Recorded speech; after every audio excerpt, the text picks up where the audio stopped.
Anna, I got to ask you a question. I think a lot of people are kind of saying Jerome Powell is trying to kill 2 million jobs.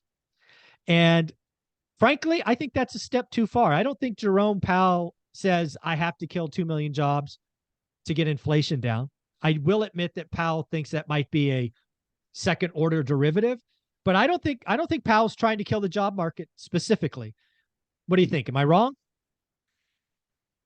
I don't think he's trying. I think that Powell believes that in order to get consumers to stop spending, there has to be more fear that makes them stop spending. And that fear usually comes with layoffs and wage cuts. And so historically, when you're fighting inflation, you want to stop the wage price spiral, which is high wages, get people to spend, which drives up prices. So in theory, if you can get wages down, then people stop spending and then inflation comes down. So the theory is you got to cut wages, and usually that happens by layoffs and increased unemployment. So I think that that's his thinking, and we've got to do that in order to get consumers to stop spending.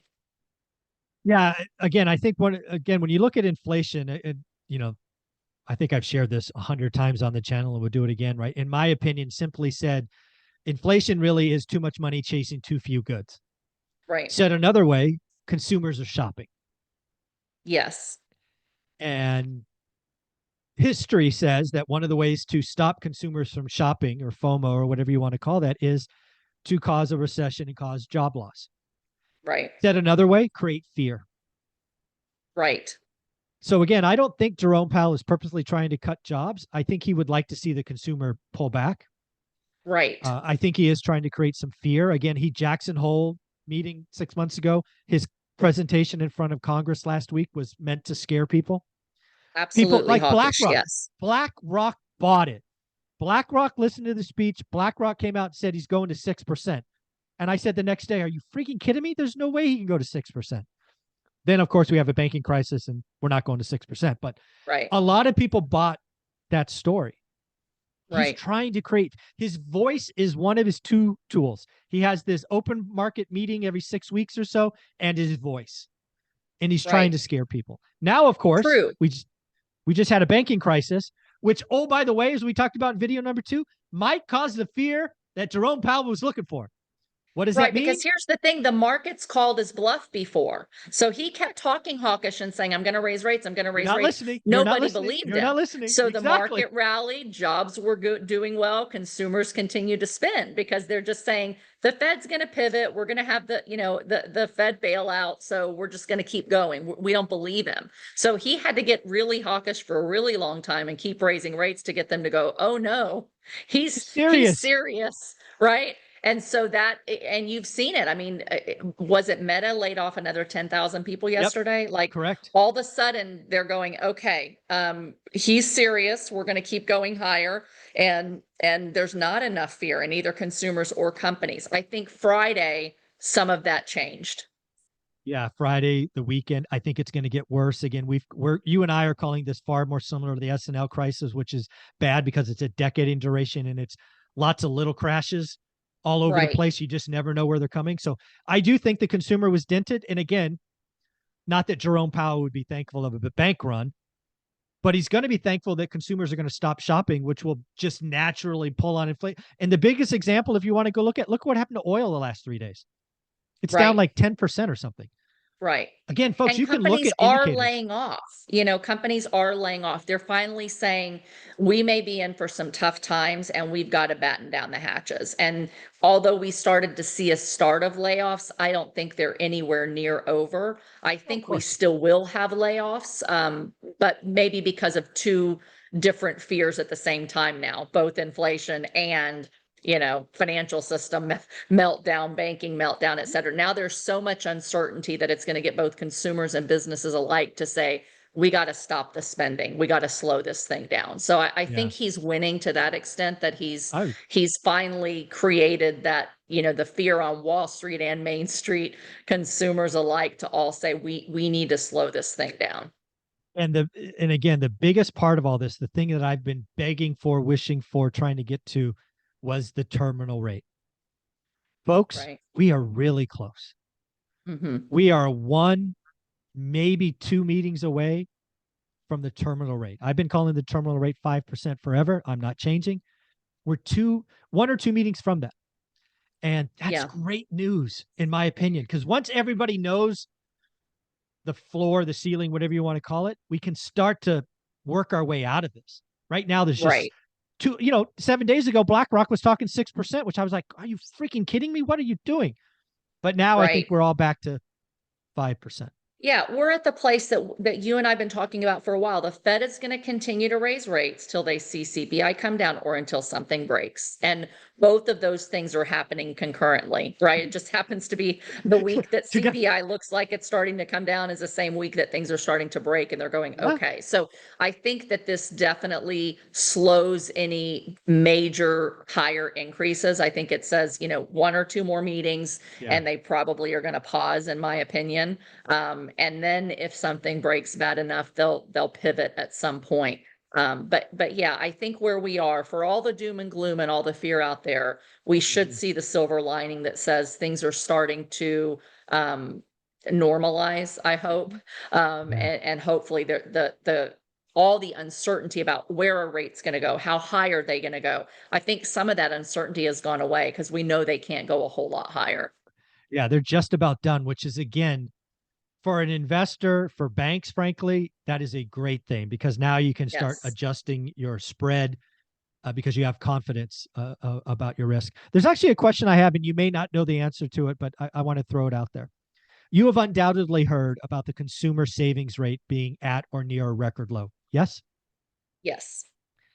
So one of the questions, I'm trying to look into what is in that. My belief as of today is it's obviously savings accounts, checkings accounts, and money market accounts. That's my understanding of what makes up that calculation. Right. This comes from the 1980s, folks, the S&L crisis. I keep telling you to go back and research this.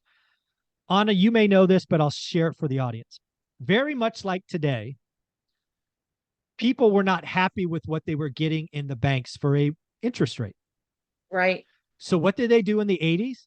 They took their money out of savings, out of checking, out of money market account, and they bought CDs or treasuries because they were paying 18, 19, 20%. Absolutely. That is a smart financial move. Yes. My belief is that is going on today because banks are paying less than 0.5%. You could go get 4 or 5% in a treasury. Yes. So my strong suspicion is the savings rate looks artificially low because a lot of smart rich people have said, get my money out of a bank. I am going to go buy treasuries. What do you think of that? I agree with you. I don't know what measure of savings rate is being used to say savings is at all-time historic lows, but I agree with you that if it doesn't include, CDs and bonds, it's because Americans are going and putting their money there, right?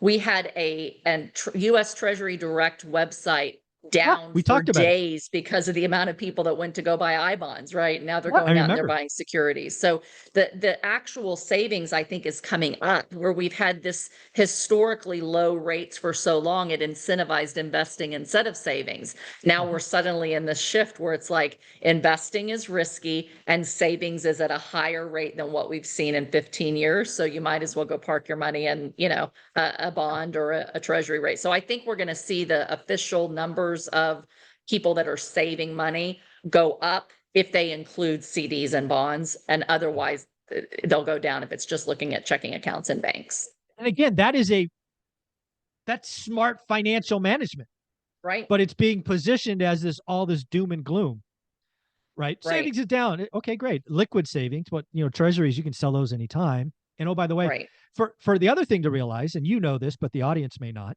for the longest time, people have been chasing yield. And one of the things that happens in our game is cap rates come down. Right. Today, there will not be a limited partner that's worth their salt that will do a 3.5 cap where they can go get a 4% treasury.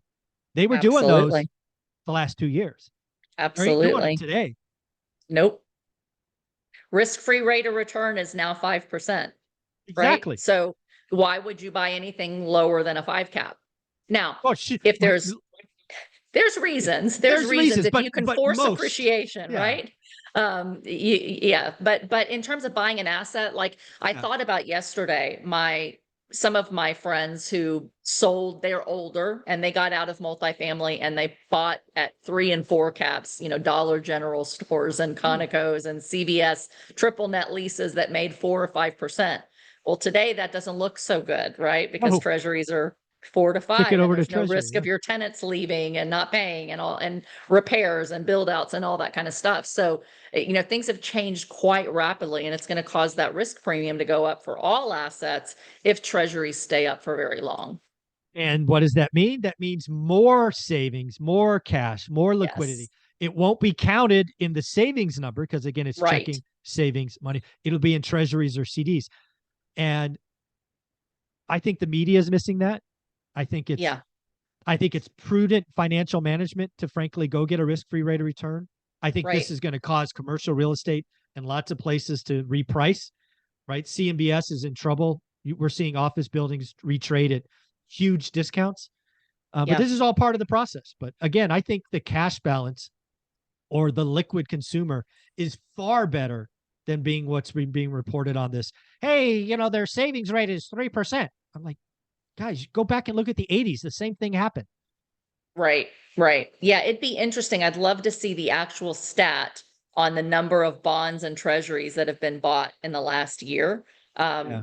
As compared to the decrease in checking and savings accounts because of, Yes. and just do a comparison. Yeah. So I was watching a Maybe I'll do Patrick that Bet. this week. Yeah, that would be good. I was watching a Patrick Bet David video with Barry Habib, and one of the statements in there, again, I'm just repeating what I heard, was Patrick Bet David said there's over $600 billion in consumers buying treasuries this year.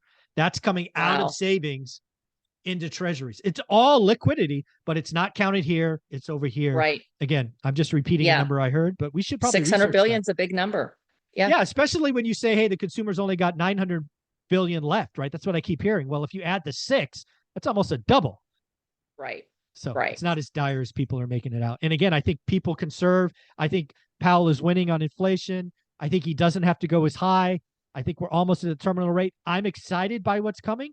I know there's a tremendous amount of pain, but you and I are been talking about it coming. It's here. We get to go play in the aftermath of this. And Anna, if somebody wanted to follow you and see what you're working on, where would they do that? Great. You can find me here on my channel on your playlist or my playlist on your channel. You can find me on social media at Anna Kelly REI Mom and my website reimom.com. Thank you so much.